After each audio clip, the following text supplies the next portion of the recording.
بینەرانی خۆشەویستی تەلەڤیزیۆنی پەرتەوە ئەم کاتستان باش، سایی ئارمانم و بەرنامەی ئەمڕۆی تەلەڤیزیۆنی کوردیتان پێشکەش دەکەم. لە بەرنامەی ئەمڕۆ سەرەتا وتوێژێکمان هەیە لەگەڵ ساڵحی سەرداری ئەندامی مەکتەبی سیاسی حزبی کۆمونیستی کرێکاری ئێران حکومەتیست سەبارەت بە وەزعی کوردستانی سووریا کە ئێستا دەرگیری شەڕێکی تند و ناخواستن لەگەڵ وەحشیەکانی داعش. سنجتان بۆ ئەم وتوێژە ڕائکێشم. ساڵی سەرداری بەخێر بێ بۆ بەرنامەی ئەمڕۆ. سپاستان دەکەم، سڵاو هەیە بۆ بینەرانی تەلەڤیزیۆنی پەرتەوە. ساڵی سەرداری هەر وەکو ئاگاداری ماوەیە کە شەڕ و پێکدادان لە بینی هێزە وەحشیەکانی داعش لە منتەقەی کوبانی یا ئەین العەرەب لەوێ درێژەی هەیە و ئەم شەڕێکی زۆر توندوتیژە و خەڵکی کوبانی مەقاومەتێکی جدیان کردووە. ئێوە پەیگیری ئەم مەسەلە بوون، ئەکرێ بۆ بینەرانی تەلەڤیزیۆنی پەرتەو معلوماتێکی زیاترمان بدەیتە کە ماجرا چییە، سەرەتا چ کێشەیەکە لە منتەقە و ئەم شەڕە بەکوێ ئەنجامی گەیشتوە تا ئێستا؟ بەشێت ئەو وەختەوە دو ساڵ لەمەوە بەر کە خەڵک لە سووریا بەرامبەر بە بەشار ئەسەد وێسان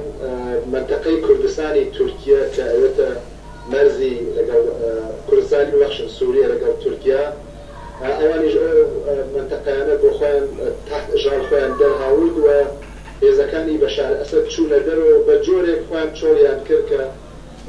ئەو حیزبە کە لەوێیە حیزبی ئیتحادی دموکراتیکی کوردستان لەوێ دەسەڵاتی گر بەدەست، بەڵام بە شوێنەوە کە ئۆپۆزیسیۆنی سووریا لە ناوخۆیانە دەرگیر بوون و ئەم داعشە لێ دەرۆ و داعشەکە لەگەڵ هەر شتێکی ترا غەیرەز ئەوی بۆ چوونە ڕەشەی خۆیان مخالفەتیان کرد، هەر بۆیە دەرگیر شەڕ بوون لەگەڵ خەڵک لە منتەقەی کوردستانی سووریا. بەڵام لەو ماوەیەوە بەر شکستیان خوارد، دوای ئەوە کە ڕۆشتن وە لە عێراقا و پێشڕەویانیانە کرد و مووسڵ و تکریت و ئەوانەیان گرت و بەشێکی هەرە زۆر لە چەک و تەقەمەنیەکانی ئەرتەشی شکست خواردووی مالکیان دەستکەوت. یەک دوو هەفتە دوای ئەوە ئەو ڕقوت و ڕۆیانەوە بوویان و ئەو سەوداوە لەسەریانە بوو وشکە دەوڵەتی خەلافەتی خۆیان لە ئەو مەتەقانەوە پێیان وایە ئەبێت تەحت سێترێوان بێ بە چەکی قرس و تاڵ و تۆپ و هەموو ئیمکاناتی تەسلیحاتی و تەجهیزاتی نظامی و گەڕانەوە شەڕیان دەست پێ کرد لەگەڵ خەڵکی منتەقەی کوبانیە و ئاخرین خەبەرەوە سەر شەڕ بە شدەت ئیدامەی هەیە. ئەوان بە تۆر واقعی توانیویانە منتەقەی کوبانی محاسنە بکەن، بەڵام گەورە و بچووک ژن و پیا و پی و جوان هەمویان خەریک شەڕن مسلح بوون لە مەقابڵ داعشە. دەزانن ئەگەر پەدیدەیەکی ئاوای شوم باوکێشێ بەسەر و منتەقات چ قەتڵعامی ڕێیەخاوە چ قین و ڕقێکی هەیە وەکو سەرانی ئیسلام لە 1500 ساڵەوە چۆن لە جەنگ خەندەق و خەیبەر و بەدر و ئەوانە ئەو هەمووە ئینسانیان کوشت. ئەمانیش ئەگەر بتوانن ئەو منتەقە لەژێر دەستی خەڵک و حیزبی ئیتحادی دموکراتیکی کورد کە لەوێ حیزبێکی سەرەکی و دەسەڵاتدارە دەریبێنن قەتڵعام ڕێیەخەن و بۆیە خەڵک بە هەرچی توانە و مقاومەتەکەن و شەڕەکە ئاواسەی ئەتراف کوبانیە و ئاخرین خەبەرەوە سەر کە چەند دێی ئەتراف کوبانیان لە داعش پاکۆ کردووە. شەڕ بەگەرمە بەردەوامە لە دوو تەرەف و ئیدامەکەی معلوم نییە، بەشێکی تەنیا شەڕ بین خەڵک و داعش نییە، بەڵکو ئەحزاب و جەنایەت و دەوڵەتهای منتەقەش تایە بە جۆرێک نەقش ئیفاکەن. و ئەمە ئاخرین خەبەر ئەوەیە، ئێمە ئومیدوارین کە داعش نەتوانێت هیچ پێشڕەوی بکاوە پاشەکشیان پێ بکرێت لێش. ساڵی سەرداری باسن لە گەمارۆی ئەو منتەقە کرد، ئەمە بە معنایەوەی هەر چوار دەوری گەمارۆ دراوە و شەڕیان لەگەڵەکرێ یانە لانیکەم ڕێگاوبانێک وجودی هەیە بۆ ئەوەی کە ئەگەر هێزێکی چەکدار یا کەسێک کە بتوانێت یارمەتێکی خێرخوازانە بنێرە بۆ ئەوێ بتوانێت یارمەتیان بدات ئەسن هیچ ڕێگەیەک هەیە بۆ پەیوەندیکردن لەگەڵ خەڵکی کوبانی بەرزی تورکیا نەتەنیا هیچ کارێکی خێرخوازانە ناکات بەڵکو ڕێی گرتووە لە ئەو ئەفرادە یا ئەو کەسانە کە لە کوردستانی تورکیەوە ئەچن بۆ کۆمەک خەڵکی کوبانی چ بە شێوەی مسەلەحانە و حتا بەشێک لە هێزەکان پێکاتاگەیەکیان بوو بڕۆن بۆ ئەوەکە کۆمەک بە ئەو حزبی ئیتحادی دموکراتیکی کوردە بکەن لەوەیە کە هاوڕینن هاوجبهەن و هەروەکو یەک بیرەکەنەوە تقریبا ئەو حزب هەستە بێ پێکاکایە نەوەی پێکاکای سووریەیە ئەوە لایەک تورکیا نەهێشتووە نەتەنیاوەی نێشتووە بەڵکو بەشێ لە هێزەکانی داعش لە هاتوون لە خاک تورکیەوە ئەوە کوردستانە بوون و حتا لە بەشێک لەوێ گەرەکیانەکە زۆرتر هجومی نظامی کەنە سەر خەڵکی کوبانی و ئەوە حزبەوە لەوێ شەڕەکە مسەلحانە مقاومەتەکە بەقاوتە بەشێکیشی هاومەرزە لەگەڵ کوردستانی عێراقا حتما ئاگادارن سێشەڵەوە بەر بلەخەرش خەندەقێکیان بەست وە نیان هێشت هاتوچوو بێنە بینان بەداخەوە بەحاڵ دەوێشەوە هیچ کۆمەکێک بە ئەوان نەکراوە و کەسانێک لە بەشێکتر لە شارەکان کوردستان و گەیەکیان بۆ بچن بلەخەر کۆمەکای ئینسان دۆستانە یا حتا کۆمەکی ئەو کە بچن لە ڕیزی خەڵکی کوبانیە شەڕکەن عەلەی داعش بڕۆن لەوێ مانەعەتیان بۆ وجود هاتووە وەلایەکیشە بەشێکی ئەرتەشەی ئازادی سووریە کە ئۆپۆزیسیۆنی بەشار ئەسەدە بەشێک لە مەنتەقەوە دەسوێت لەگەڵ ئەم مەنتەقەی کوبانیا بینیان زۆر خۆش نییە گرێکمەوەم لە هەر سێلاوە ئەمان فعلەن لە مەحاسران بەڵام بەطور واقعی ئەوە میدیاکان بەداخەوە زۆری ڕاو ناکەنەوە مەگەر بەشێکی زۆر کەمی بەڵام مقاومەتێکی توودەیی وەسیع لەوێ بەرامبەر بە داعش و ئەمنی هێزە پاشە بەردەوامە و شەڕەکەن عەلارەمەوە لە هەچێ بارە گەمارۆ دراون وەداخەوە نە سازمان میلەل و نە ئەو نەهادوو ئۆرگانانەوە دەم لە حقوق بەشەران و دفاع لە حقوق بەشەروانە هیچ کارێکیان نەکردوە بۆ ئەوە کە کۆمەکی ئاوا بکەن بۆ خەڵکە کە ئێستا هەم لە حەچێلاوە لە تەمنان دایمە لەبار ئازوقە و تەجهیزات و ئەوانەوە شەڕێکی دەرگیری شەڕێکی زۆر تون و قرسن لەو منتەقا بەحاڵ محاسنەکە تقریبا ئاوایە هەم لەبار اقتصادیەوە و هەم لەبار نزامیەوە دیارە لەم سەردەمەیە کابینین لە ئۆکراینەوە کەم کێشەیە پێکات تا چوو ناو خاکی عێراق و ئەم جەریانی داعش و هەروە ئەوە ئێساش غەزا تەواوی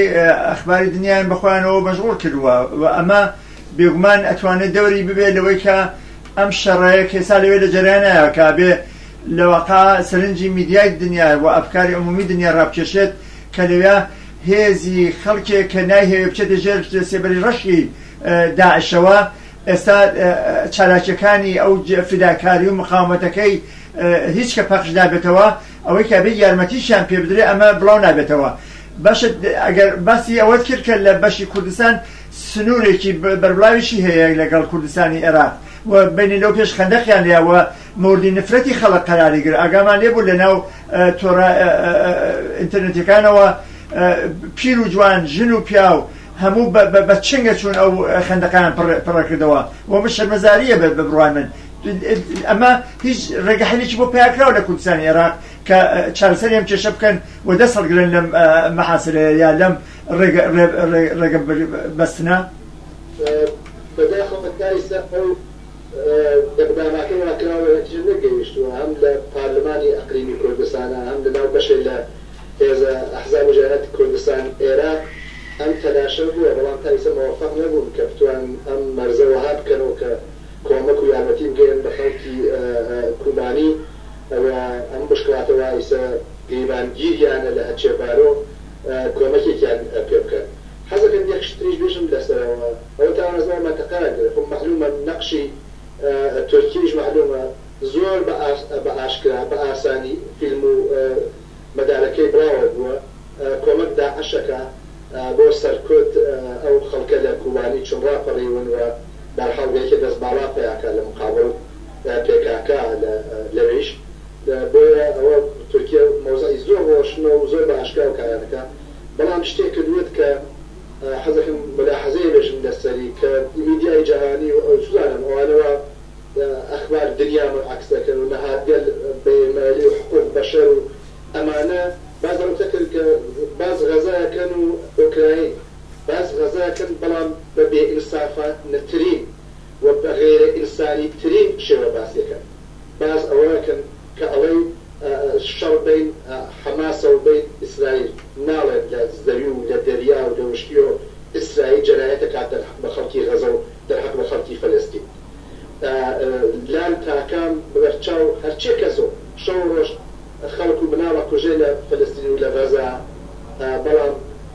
مەسەلەکەی هەواپەیماکەی ئۆکراین بەرجەستایەکەوە گەرەکمە بێژن ئەمانە مەسلحەت سیاسی و اقتصادیان لە هەر شوێنێکا بێ ئەوەکەن هیچ چاوەڕێیان نابێت ئێمە بارها وتمانە لە نهاتگەرێک و بەینەمەلی و سازمان ملل ومانەمانە هەمیشە ئالەت دەست قدرەتای گەورەی وەکو ئەمریکا و غەرب بوو دەنگەچێ بەنظر من خەڵکی کورد لە سووریش نابێ تەمایل ئەمانە بن هەرچێ ئەشێ ڕسوایان کە ئەم سازمانەوە ئاوا ئێدعای حقوق بەشەری و دفاع نازانم لە حەق ئینسانەکەن و ئەم جۆرە شتانە ئەشێ ڕسوان و شەرمەزار من هەموو کەس بزانێ ئەمانە چی وەرێ بەرزانەشە لەسەر خۆیان لەسەر ئێرادە و کۆمەکی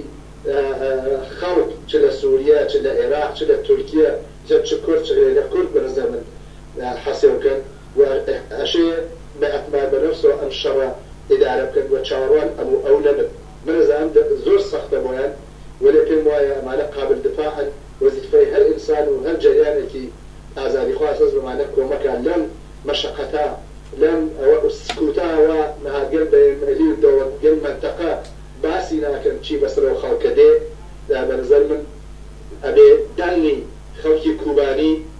کە بەرامبەر بە یەکێ لە ڕەشترین هێزەکان لە دنیای ئێمڕوا کە داعەشی ناو بێ مبارزەیەکە و مقاومەتەکە بن ئەم خەڵکە بە تەواو دنیا بگەین بە هەر جۆرێکە ممکن و مەقدورە با من ڕوونکردنەوەی بدەم لەسەر مەبەستی من لە مەسەلەی غەزەی بۆ بووکە ئەو هەواڵانە سێبەرێکی خستە سەر کوبانی و دەنگیان بەجێ ناگات مەبەستم سرفەنەوە بوو بۆ لە نەرزەمیدیایە با ڕوونکردنەوە بدەم ساڵی سەرداری ئێستا ممکنە کۆمەڵی خەڵک پێیان خۆش بێ یارمەتی بدەن بە کوبانی یان نا کارێک بکەن لە جەنبەی ڕاگەیاندنەوە ئەوانە ئەوە بەشێکێتی بەڵام بەشێکی ئەساسیەوەی کە چوونەفریانە لە بواری تەدارکاتە ئازوقەیە یاخود خەباتی چەکدارانە ئەمە چۆن پێ وایە حل و فەسڵەکرێت یا مەجالێکی تیا هەیە یان نا من بەبێ خەڵک زۆر ئیطلاعی دەقیقم نییە بەڵام ئەزانم کە بەشێک لە خەڵک هەر بە زۆر خەڵکی کوردستانی تورکیا بە زۆر چوون عەلارەغمەوە سیمخاردار بووە لەوێ ماو نەسوون بڕیانەوە چوون سەرەوە بەرەوە حتا گوایە هێزێکی حەوسە کەسی لەو خەڵکانەوە لە شوێنە جۆراجۆرەکان کوردستان و چوون و لەخەر لەوێ خوان و ئەوێ کردوە بەڵام ئەوە هێزێکی کەوە من پێم وایە ئەگەر هەر کەسێک بە جۆرێک لە کوردستان عێراقا بەتایبەت لە کوردستان تورکیا ئەگەر بیانەوێت کۆمەکی بکەن بە هەر جۆرێ حتما ڕێیەکەرێکی بۆ پەیا بێ من شخصن متأسفانە زۆر تاعاتی دقیقم لە وەزعەکەی مەرزەکان و هاتوچۆکان ئەوانە نییە بەڵام ئەزانن کەسانێکی زۆر ڕێگان دۆزیوە سۆ واردبوون و چوون بۆ کۆمەک کۆمەک و تدارەکاتیان بێچە حتا چوزان هەرنەوە پشتیوانی وا لەو خەڵکە بەنظرم شایستەیان هەلیان بکەی کردویانە من متأسفانە ناتوانم لە موردەوە شتێک بێژم کە ئەو ڕێگەستە لەو ڕێگەوە توانیا ڕێگەی فلان حزب واتوان بەڵام ئەزانم کە لە کوردستان سووریا ببەخشن کوردستانی عێراق ولا كردستان تركيا مجموعة نهاد وأفراد وحتى جهاتك سياسيا كخليكا كارر سازمان خليكا أيكا وأكري بوانا مراجعة أكري كسي ما يريد حتى نتفهم كحمد السليمانية عند منطقة كردستان سوريا بله وقت بسياري آخر مجال ما كم لدقيقة توقعي تو چیه لأحزاب السازمانانه که لبن چه اواني هرم كردستان و چه اواني تر إيرانية هر شويني كان که لو منطقان و اتوانن يارمتي بدن با دوريان ببيد لم كشيا و بتوانن هيزا كونة پرستا مسلحة وحشية لە عرز بدەن و نەهێڵن لەوە زیاتر پێشڕەوی بکەن و دەسەڵات پێیا بکەن لەو منتەقەیە. من وازانم هەر حزب و هەر هێزێکی سیاسی و ئازادی خواست ئەگەر لە منتەقە مەوجود بێ ئەبێ لە مقابل داعشا بێ سەریسە چ لە سووریە بێ کە ئێستا ئەوان تەمەرکوزیان کردوە سەری، چ لە کوردستانی عێراق بێ و چ لە ئێران بێ لە ئایندا لە هەر شوێنێک ئەم دنیا بەنظر من وەزیفەی هەر حزب و جەریان و ئەفراد و ئەشخاص و شخصیەتە بەرامبەر بن هێزە ڕەشە کە ئەگەر دەسەڵات کەوێت دەستیان و لە هەر شوێ نیشانیان داوە لە کوردستانی عێراق لە منتەقەی عەرەب نشین لە عێراقا بە هەزاران ئینسانیان کوشتووە لەو فیلمەکانی بڵاوە بووە. بۆیە بەنظر من وەزیفە هەرچی کەس لە مقاومەمانە بێسێ، بەڵام من پێم وایە مەسلحەتگەرێکی زۆر عەمیقتر و سیاسیتر هەست بەداخەوە نایەوێت ئەحزاب نەتەنیا حتا کۆمەکیان ناکەن حتا مانە بەعزێ لە کەسانی بنوا بیانەوێ کۆمەکەن. من پێم وایە خەڵکی کوبانی ئەو خەڵکە قابل پشتیوانین لەم ماوەوە حتا خۆیان سەرنوشتی خۆیان بووە بەدەستەوە بە هەزار ئشکال و گیر و گرفتەوە لاعەقل ژمارەی بەشداری ژنان لە ئیدارەی وڵاتە، ژمارەی فعالیەتەکانیان حتا بەرخۆدیان بە خەڵکی غەیرە کورد کە لەو منتەقە ئەژین بەرخۆدێکی ئینسانی و قابل دفاع بوون. بۆیە پێم وایە ئەم مقاومەتێکی عادڵانەیە لە مقابڵدا عەشا قابل پشتیوانیە. وازانم هەر هێز و هەر کەس و هەر حزب و جەهانێکی ئازادی خواست ئەبێ لەو خەڵکە و لەو کەسانەوە لێو بارزەکەن عەلەی داعش پشتیوانی بکەن. زۆر سپاس لە یەکەم ساڵی سەرداری بۆ بەجارتان لەم وتوێژەدا. منیش مەمنون بەوە کاتەوە خستان اختیار. بینەرانی عەزیز، سەرنجام ڕاکێشم بۆ درێژەی بەرنامەکانی ئەمڕۆی تەلەڤیزیۆنی پەتۆ، لەگەڵمان بن.